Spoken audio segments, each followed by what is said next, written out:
Hello, everyone. I'm Pastor Misty Howick. I'm an ordained elder in the United Methodist Church. I serve a congregation called New Song United Methodist Church, and they're in Surprise, Arizona. And we are here on chapter 21 of Proverbs. After this, we have about 9, 10 more left. That's it. That is it. 2 more weeks left until Easter. That's kind of fantastic after this. So let's go ahead and get started. I'm going to work a little bit like I did yesterday when I did chapter 20. So, if I have any notes either from the Jewish Study Bible, which I've been using, which is around here somewhere. Here we go. Ta-da, Jewish Study Bible. Or if I have any, comments about it, then I'll go ahead and say it right after the verse. And maybe I don't. And if I don't, you are more than welcome to comment on it yourself. Let us know what you think of that particular verse. There are 31 verses in chapter 21. So let's go ahead and get started. The king's heart is a stream of water in the hand of the Lord. He turns it wherever he will.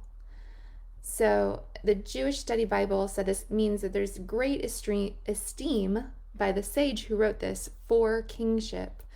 And the channels or the stream of water that is in there is the idea of the irrigation canals. The channels which were used for agriculture and were very productive. So meaning that the Lord is the one who is in charge of what goes on with the king and the king's heart.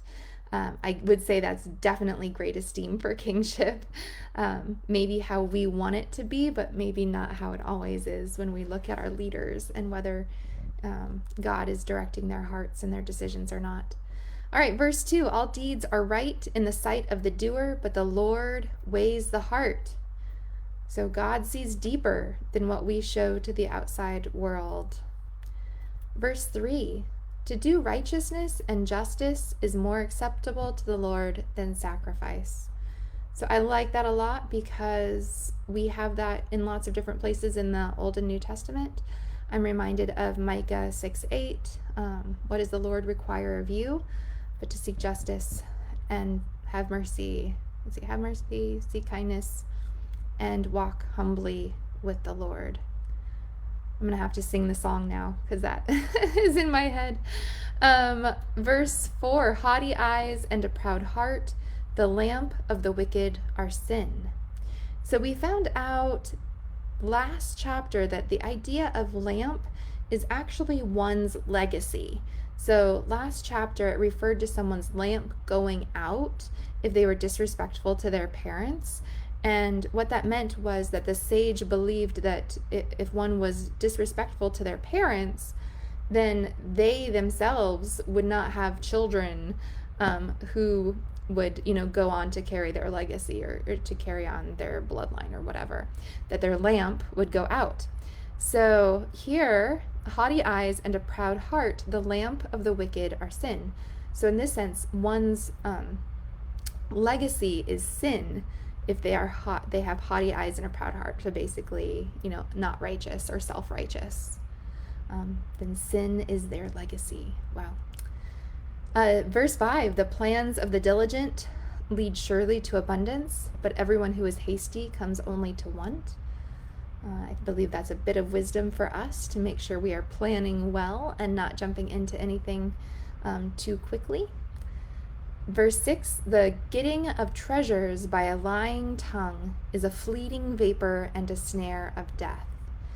So the idea of lying seems very ephemeral, but it also leads to death.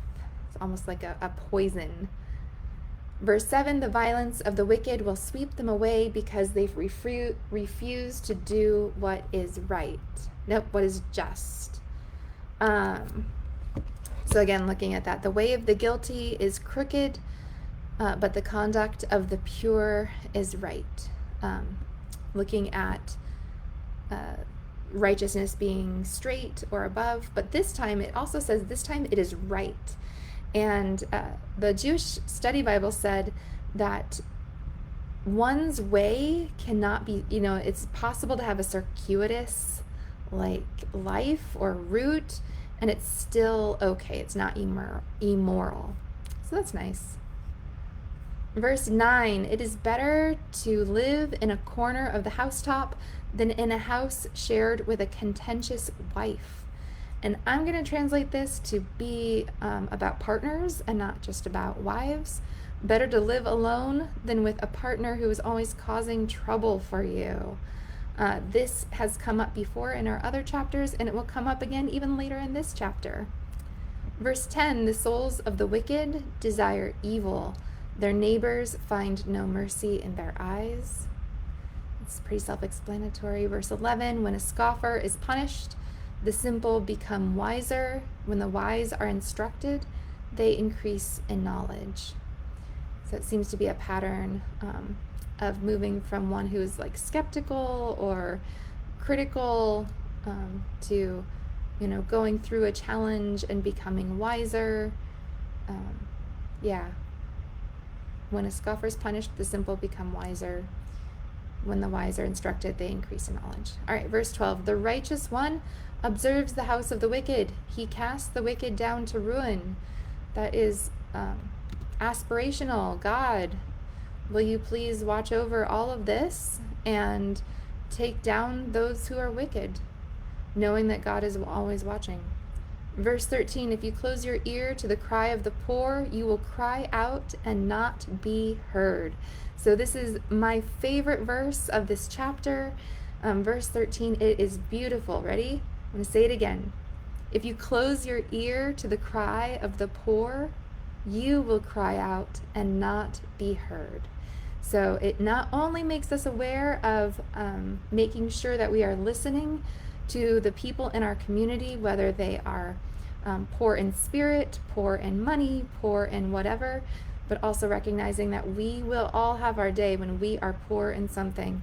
And if we are paying attention to people who are poor in whatever, then likely it is that someone will listen to us when we are poor. All right, verse 14, a gift in secret averts anger, and a concealed bribe, strong wrath.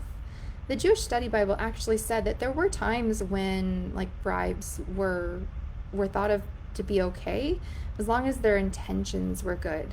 Now, I have so many questions about that. How do you know one's intentions are good? What is a good intention when it comes to a bribe? So that's the notes behind verse 14. Verse 15, when justice is done, it is a joy to the righteous, but dismay to evildoers. Verse 16, whoever wanders from the way of understanding will rest in the assembly of dead. Definitely some warnings here about following people or ways that are not based in wisdom or kindness. Verse 17, whoever loves pleasure will suffer want. Whoever loves wine and oil will not be rich. I would translate this, watch your desires, and if you succumb to all of them, you'll find you don't have a lot left.